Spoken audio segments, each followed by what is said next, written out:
Hello everybody, welcome to another reel on Art of Respiratory Medicine.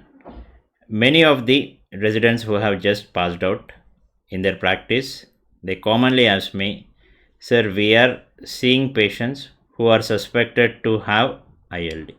What should be the most simplified approach?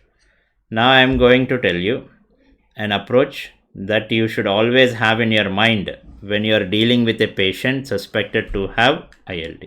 Always most important is clinical assessment. First see, are you missing out any infection? Because India is a country with huge burden of tuberculosis.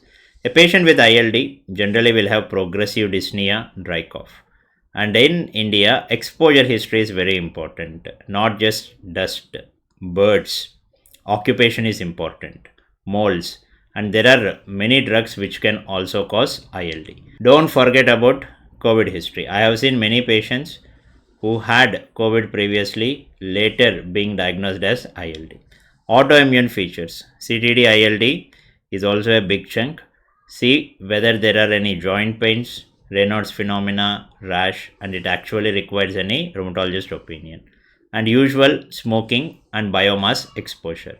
Then your clinical examination, that is clubbing, inspiratory velcro crepitations, skin findings, suggestive of scleroderma, is there any rash, erythema nodosum, etc. And always check the SpO2 on room air. Baseline blood investigations. This is a question many people ask me. As usual, start with CBC, ESR, CRP. Check how is his renal and liver profile, because a few ILDs can also present with renal and lung involvement, especially the vasculitis group.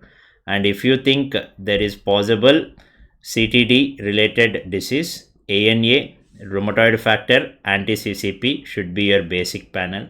You can extend it to extractable nucleic acid antigens such as anti-SCL70, anti-Jo1, etc. Serum ACE levels, particularly if you are suspecting sarcoidosis. Myositis panel if you suspect it. And also there is available hypersensitivity pneumonitis panel when you suspect it. Then coming to imaging. HRCT is considered as investigation of choice. At least try to identify the ILD pattern. Is it typical UIP? Is it NSIP, organizing pneumonia, or hypersensitivity pneumonitis? These are the common patterns that we come across in our clinical practice. Then pulmonary function testing, especially spirometry, very basic. You will know the amount of restriction. DLCO will give you the exact functional impairment. If available, you can go for lung volumes overall. Then 6-minute walk test will help you to know how the patient's exercise capacity is present at the baseline. Coming to bronchoscopy, bronchoscopy is not mandatory in ILD. Do it only if it is needed. When you are suspecting an infection, and there are few particular ILDs where bronchoalveolar lavage can be diagnostic. TBLB or cryobiopsy if HRCT is atypical. EBUS TBNA when there is a lymph node and you are thinking sarcoid or you want to rule out any alternate possibilities. And always diagnosis, it is not just your decision, it should be a multidisciplinary discussion among rheumatologist, pulmonologist, radiologist, pathologist. Confirm ILD diagnosis and see is there actually need for any biopsy confirmation. Treatment strategy, it actually depends upon the ILD subtype. Steroids, MMF, azathioprine if you are thinking in terms of inflammatory ILD.